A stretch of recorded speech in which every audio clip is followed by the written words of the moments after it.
ეროვნული აგრარული ოლიმპიადის მეორე ტური დასრულდა.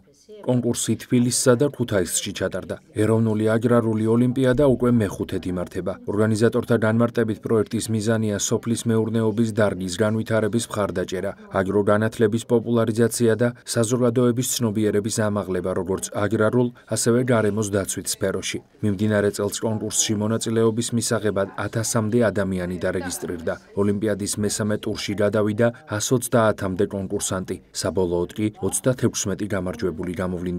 ეროვნული აგრარული ოლიმპიადა არის ერთ-ერთი მასშტაბური ღონისძიება, რომელიც ტარდება უშუალოდ FAO-ს მხარდაჭერით, ახორციელებს მას ასოციაცია სოფლის მეურნეობის განვითარებისთვის და რა თქმა უნდა ტარდება გარემოსდაცვითი და სოფლის მეურნეობის სამინისტროს პატრონაჟით და გარემოსდაცვითი ინფორმაცია და განათლების ცენტრის უშუალო ჩართულობით.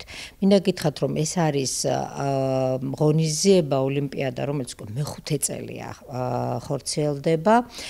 წელსაც ძალიან აქტიური იყო ინტერაქტივი ჩართულობა დაინტერესებული მხარების ესენი არიან ჩვენი დარგის სპეციალისტები, სტუდენტები, აგრარული მომავალი სპეციალისტები, ჩვენი ფერმერები, წარმატებული ფერმერები და სკოლის მოსწავლეები. ვფიქრობ, რომ დღევანდელ დღეს, როდესაც აგრარული პროფესიები არის დეფიციტურ პროფესიებად აღიარებული, ეს არის ის კომპონენტი და ის აქტივობა, რომელიც რეალურად ხელს უწყობს ამ აგრარული სექტორის პოპულარიზაციის, აგრარული განათლების პოპულარიზაციას ჩვენს ქვეყანაში, რომ მეტი ახალგაზრდა დაინტერესდეს